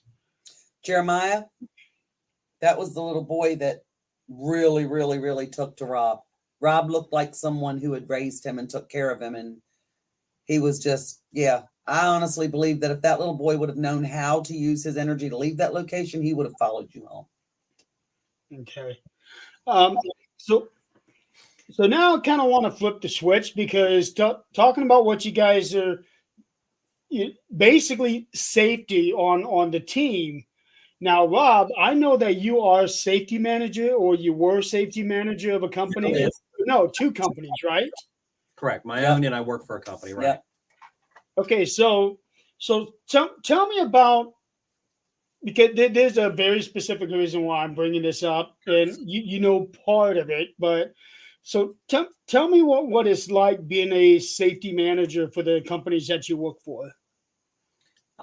Well, it's to be a safety manager, safety it's in the construction field, and originally safeties were the bad guys. You know, we get I take what I do extremely serious. I take it to heart, very much so. And whether it's like elite paranormal. I want to be a better team than the average team. I take it very serious. I'm very dedicated to it. And the safety is the same way. I don't care where anybody's from. I want to make sure they get back home okay. Right. You know, and sometimes it's most of it's education, and it's a lot easier nowadays than it was 10, 15 years ago. Okay, because the reason I bring this up, and we talked about this last night on Supernatural Talk. So at my work, there was a fatal accident involving the construction company that's over there working on the expansion. And the way that the report is that there was a construction worker who was on his phone and not paying attention, and a construction vehicle. I don't know what kind of vehicle it was. There's no way that it could have been just a regular car, because they backed up, hit him, ran him over, and the guy that was in the vehicle could not see him where he was at. And it ended up being a fatal accident at my work. Most likely the same company that was working on the expansion, including the machine that blew up on me. I would be looking for a different work, Jeremy. People dropping like flies over there. That's why I'm doing my stories in my novels, so I can try to make a living as an author. Tell them they need a new safety man and give them Rob's number. No, look, there are a lot of blind spots on vehicles. No matter what kind of vehicle you're driving or whatever you have, there are blind spots. And again, those are the worst enemies. They are. We've gotten so focused on, oh, I got a text message, I can do this, and Yeah, you can't Not even a- see what's going on. Well, the guy that was in the vehicle, they didn't say anything about him and his phone. The guy that got hit, they said was the one on his phone. Right, but the guy in the vehicle is going to have 100 blind spots while he's in that vehicle backing up. The guy that's on his phone, he knows he's in an area where there are things like that around, people backing up in vehicles, other things that may be dangerous. Instead of being so focused on his phone, he doesn't hear a truck that's about to run his butt over. Okay, so on that, latency. on company vehicles, I don't know if they would just be regular trucks or cars, but on construction vehicles, if you put that thing in reverse, because this thing was backing up, if this thing is in reverse, wouldn't you be hearing that beep, beep, beep? That's what Rob just said. Backup alarms is typically what all equipment is supposed to have a backup alarm. If backup alarm is not working, you're going to have a spotter to make sure that nobody's going to be in the way. Complacency is the number one killer in the construction industry. We get used to hearing that beep, beep, beep all day long. You stop looking at it. Now all of a sudden your phone vibrates, beeps, or anything else. You look at that and you stop paying attention to what's around you. I would like to think that some companies, especially construction companies, they would say that unless you are one of the higher ups, you don't have your phone with you. You leave it out in the car. A lot of companies have gone that way. A lot of companies are like, look, you're not supposed to be on your phone. Even the higher ups are not even supposed to be on their phone. I don't care what level they are. They walk across my job and it's going to be the same. It doesn't matter if it's a laborer or the CEO. We want them all to go home, and they're all going to get the same thing. You need to make a phone call. You're going to go over to the office, go To over a to safe place to make your call. Correct. Yeah. But more companies are going that way. That's good, because I was talking to my lawyer, letting him know about that, and he said that it's sad that even in 2023, people are still getting hurt or killed on the job sites. Oh, yeah, more now Oh. than ever because, like you said, they're so focused on their phones and other things, they just block out everything around them. Yeah, the number of people that get seriously hurt and or killed in the construction industry is why there's so many safeties. That most of the jobs nowadays, you can't even run a job without you have to have a dedicated safety on the job. Brad is absolutely right. You can have all of the safety policies you want, but people need to follow them. And even a safety person or That's another policy. problem. Policies to be followed. A safety person is only one person at the same time. Right. You have to create a culture. People talk about safety is so important. Well, they're going to take production over safety 9 times out of 10. You don't produce, you're not going to have any business. Yeah, and that's really sad because I have been in the culture where safety is definitely number one. We will not compromise anything over that, even if that means shutting down production. And I have also been on the other side where I don't care what happens, get this done. Mhm. I've been on both sides of that. Yep. I've seen more of the second than I have of the first. People will talk about it, and unfortunately, the only reason safety has become such an issue now is only because the insurance costs now. If the insurance costs didn't get into it 10 or 15 years ago, 10 years ago, the insurance picked up quite a bit more safety-wise, approximately 10 years ago. And then they got more into it because the insurance premiums are costing so much. If they didn't have to worry about that, half the companies would be back where they were. Because I can remember seeing pictures from the 1920s where guys are sitting on those steel beams of the high rises and they don't have any harness of any kind. Protection, none. Because you were a number. You fall off. It was 1920s. They got 1,000 guys waiting to go Rob, to I'm work. going to tell you right now, they could have hooked me to 5,000 harnesses and I wouldn't have been swinging off no beam up that high. They're having lots of I'm with you on that one, Danny. Nope, not me. God wanted me up that far in the sky. He'd give me a pair of wings. Nope. At the same time, seriously, how high do you have to be to die? Me? No. Not at all, because I ain't going to die falling from nothing. I don't go up there. You trip on the floor. If you hit your head on something, you can die. And that's the point. Safety's here. Yeah. So I definitely do want to put that message out there for the audience. And like what you said, we get complacent in what we do, but we have to pay attention, be aware of our surroundings. And I'm glad you brought that up, Jeremy, because that can also be applied to the paranormal Absolutely. field. People get Yeah. so complacent and so stuck in a certain way that they don't ever want to try anything new, or they don't ever want to open their minds up to something different other than what they're so used to doing. Absolutely. Well, that also comes into play with some of the locations that you go to where the floors are not exactly pristine clean. Because there have been some places that I've been to where you got a mound of rocks and bricks and everything up along the wall, and sometimes creeping out into the middle of the hallway. And if you're not paying attention, you got your flashlight up instead of down on the floor, you're not Yep. going to see this stuff. Exactly. Yeah, absolutely. And Absolutely. I remember, I think it was the last time, Rob, I had you on this show that we talked a bit about the safety aspect, but we never did get into it about safety on the work sites, even though really they go hand in hand. Yep, They do. they Absolutely. do. Absolutely do.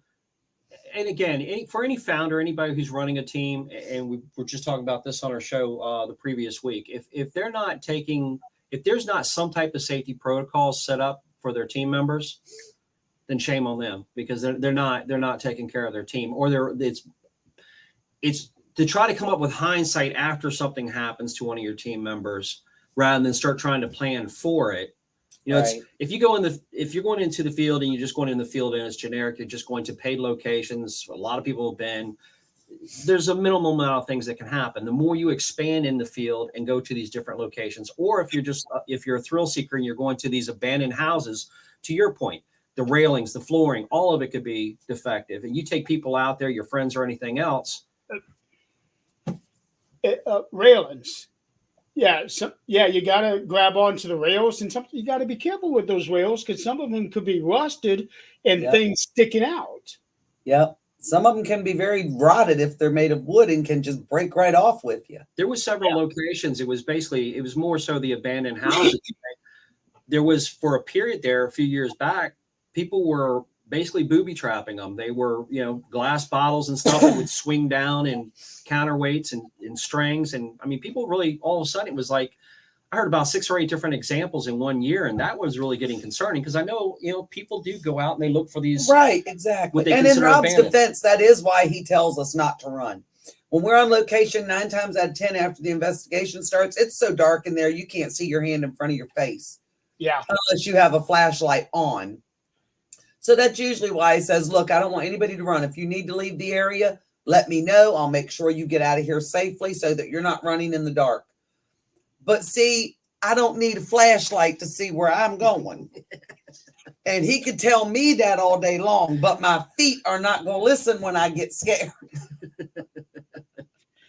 So to call out a couple different people here, Angela has been injured on the job. Brad has been injured on the job. So we got people in the audience who understand now because they have been injured on the job. Adrian's husband, it wasn't injured on the job, but he has had a bad head injury from years ago. So I leaned on him when everything happened to me last year. So we do have people here who actually get what we're talking about because they've been through it themselves. Oh yeah, I've been injured on the job sites before. Absolutely. Yeah. Before it was pretty much, there's a different mentality. If you go out there and you're trying to beat people, everybody, all the workers are going, oh great, here he comes. He's going to get on our case about everything. And it's not about that. It's you're a reminder out there. You're a coach out there. You're just trying to educate I'm just here them. to try to keep you safe. Get them home. If you're gonna get pissed off at me because I want you to get home to your family, you're probably already having a bad day, and it's probably really not about me. Right. Yeah. And I actually remember hearing those same words being spoken by some of my coworkers back in the day. But really what they're wanting to do is to at least get that idea back into your head about being careful, being safe, and being aware. Yeah. Oh, Yeah, that was pretty bad. manager didn't even know how to dial 911. How does that happen? One, people panic. Two, they don't know. A lot of people have no idea. And, again, it's education. There's a lot to it. Stickers going on hard hats nowadays. Now, a lot of places, as companies, we put stickers right on the hard hat to make sure. You're going to go ahead and make sure they go ahead and have, the one number they have to have, is either going to be like 911 or whatever. They're going to even have it programmed so they can just go ahead and hit a button and be done. A lot of people do not think when something's going to happen. And again, it's planning. No different than when we go to locations. Do you really remember the address off the top of your head? But if something goes wrong with one of your guys, what address are you given? Right. To a new location that you've just randomly selected. Right. Yeah. Especially if it's a location that you're really not supposed to be at. There you go. Exactly. We don't do those. But you have to consider that if you're one of the type of people that are out there Yeah. doing that, You need to know trespassing. the address that you're at in case If you don't know who you're going to call, you run into somebody bad in there and things go south. Yep.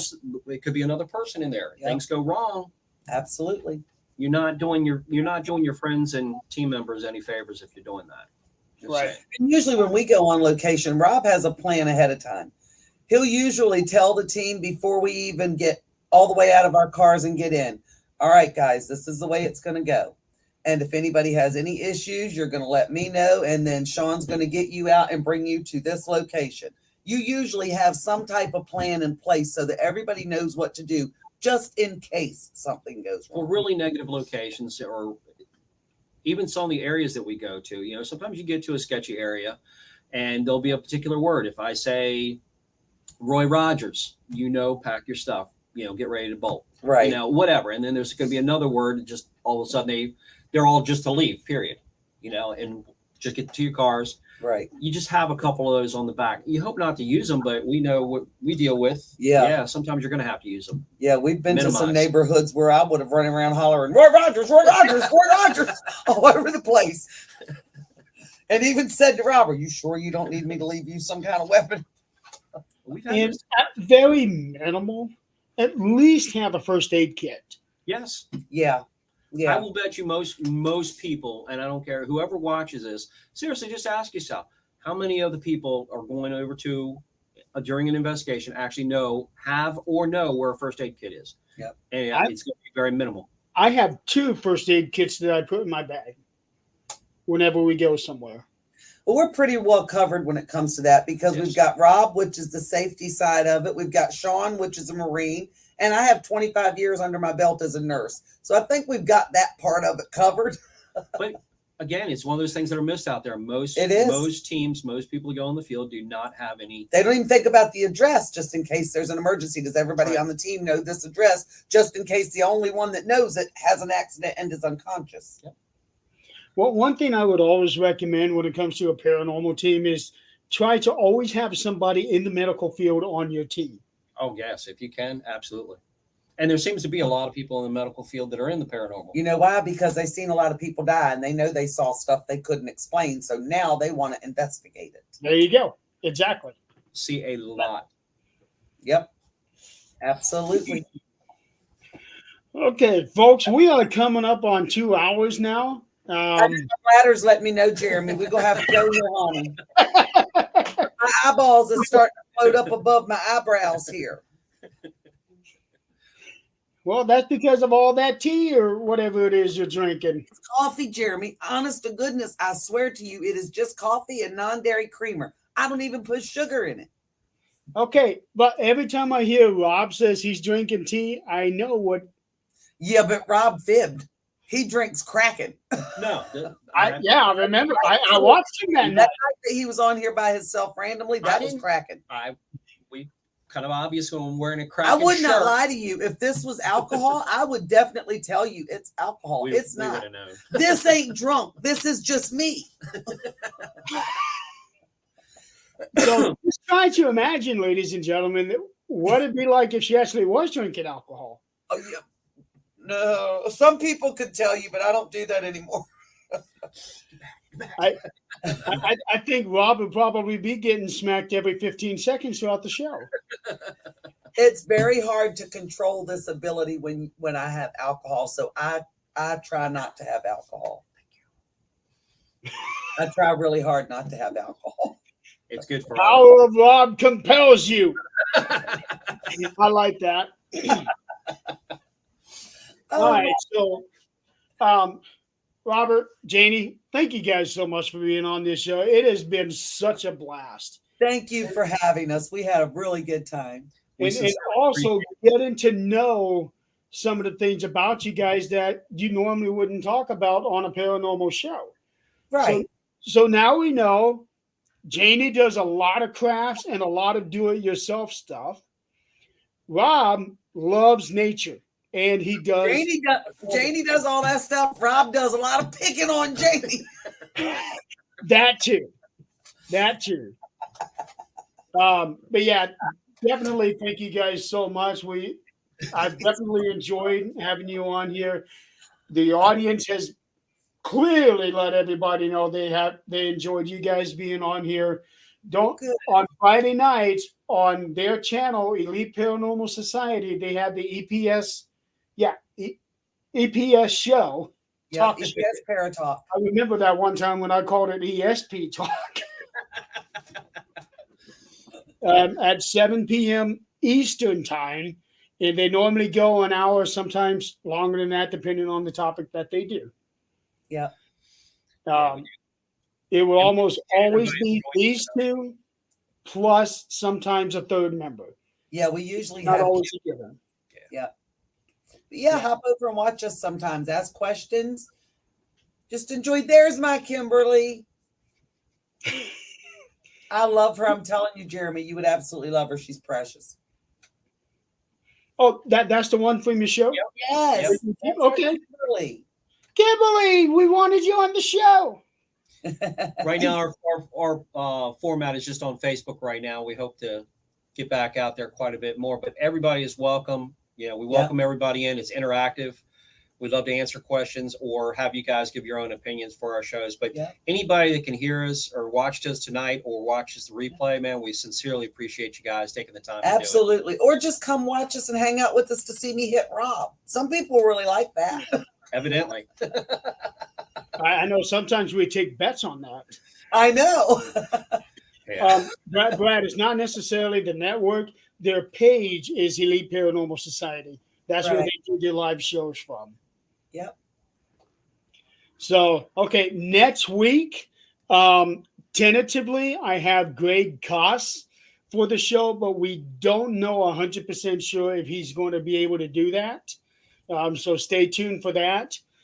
So, again, Janie, Robert, thank you so much for being on the show. Everybody out there in the audience, thank you so much for joining in tonight. Thank you for playing along, and we will see you guys next week. Have a great weekend, guys. Have a great one.